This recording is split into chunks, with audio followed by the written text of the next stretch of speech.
Assalamualaikum warahmatullahi wabarakatuh. Halo adik-adik sekalian, apa kabar kalian semuanya? Semoga selalu diberikan kesehatan dan selalu dilindungi dari penyebaran virus corona. Amin. Oke adik-adik, bertemu lagi dengan saya Pak Nur Halis selaku pengampu mata pelajaran Bahasa dan Sastra Indonesia pada pembelajaran online kali ini. Oke adik-adik, pada pertemuan sebelumnya kita sudah belajar tentang prosa lama dan prosa baru, dari pengertian, jenis-jenis, sampai dengan ciri-ciri dari prosa lama dan prosa baru. Oke adik-adik, pada pertemuan kali ini kita mau membahas tentang KD 3.5, yaitu membedakan karakteristik dari prosa lama dan prosa baru. Sebelum kita mengawali pembelajaran pada hari ini, mari kita berdoa bersama-sama. Semoga pembelajaran kali ini diberikan kelancaran dan selalu diberikan keberkahan. Amin. Oke, sebelum kita mengawali pembelajaran pada hari ini, marilah kita membaca basmalah bersama-sama.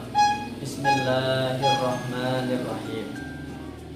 Oke adik-adik, langsung saja kita mulai pembelajaran kali ini, yaitu mengenai membedakan prosa lama dan prosa baru, atau membedakan karakteristik dari prosa lama dan prosa baru. Untuk membedakan karakteristik dari prosa lama dan prosa baru adik-adik, itu kita bisa mengetahuinya dari 3 segi adik-adik. Yang pertama dari segi pengertian, yang kemudian yang kedua ada dari segi jenis-jenis, kemudian yang ketiga ada segi ciri-ciri. Langsung saja ya kita bahas. Dari segi yang pertama, yaitu segi pengertian. Apa sih pengertian dari prosa lama dan prosa baru adik-adik? Masih ingat kan? Ayo kita bahas bareng-bareng. Pengertian prosa lama. Prosa lama adalah karya sastra yang belum mendapatkan pengaruh dari kebudayaan barat. Sedangkan prosa baru adalah karya sastra yang sudah mendapatkan pengaruh dari kebudayaan barat. Itu adik-adik. Nah, jadi dari segi pengertian perbedaannya seperti itu adik-adik. Nah, kemudian dari segi yang kedua, yaitu dari segi jenis-jenis. Apa saja sih jenis-jenis dari prosa lama dan prosa baru? Apakah sama? Tentunya tidak ya adik-adik. Ayo kita bahas. Jenis-jenis dari prosa lama itu ada hikayat, ada sejarah, ada kisah, ada dongeng, dan ada cerita bingkai. Sedangkan untuk jenis-jenis dari prosa baru itu ada novel, cerpen, kritik, esai, ada resensi, dan ada esai. Nah itu adik-adik, itu perbedaan dari jenis-jenisnya. Kemudian dari segi yang ketiga, yaitu ada ciri-ciri dari prosa lama dan prosa baru. Nah, kira-kira ciri-cirinya apa aja? Cirinya dari prosa lama dan prosa baru.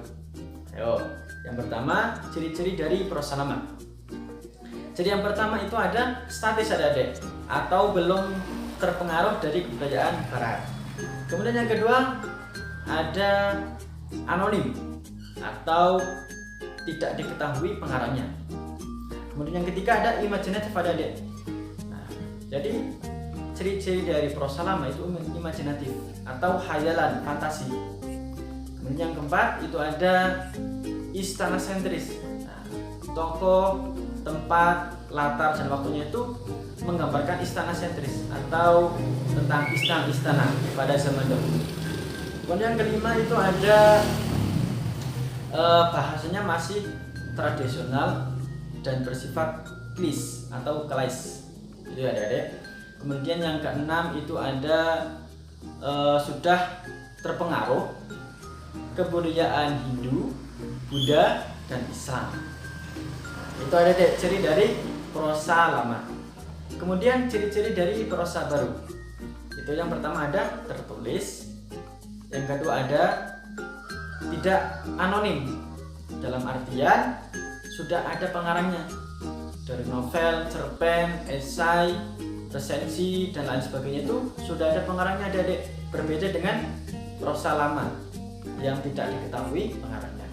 Kemudian yang ketiga itu ada bersifat realistis atau tidak imajinatif. Kemudian yang keempat, sudah terpengaruh kebudayaan barat. Nah, jadi kalau adik-adik melihat karya sastra prosa baru itu sudah secara keseluruhan itu sudah terpengaruh dari kebudayaan barat. Kemudian yang kelima itu ada bersifat modern atau tidak istana sentris. Dari tokoh, latar, waktu itu sudah menggambarkan pada zaman sekarang. Gitu adik-adik. Oke, gitu adik-adik. Jadi untuk membedakan karakteristik dari prosa lama dan prosa baru itu ada 3 segi, dari pengertian, dari jenis-jenis, dan dari ciri-ciri. Nah, dari situ adik-adik pasti sudah bisa membedakan antara prosa lama dan prosa baru. Itu saja pembelajaran pada hari ini, semoga bermanfaat, dan jangan lupa adik-adik selalu jaga kesehatan, jangan main-main dulu, tetap di rumah. Oke, saya akhiri. Assalamualaikum warahmatullahi wabarakatuh.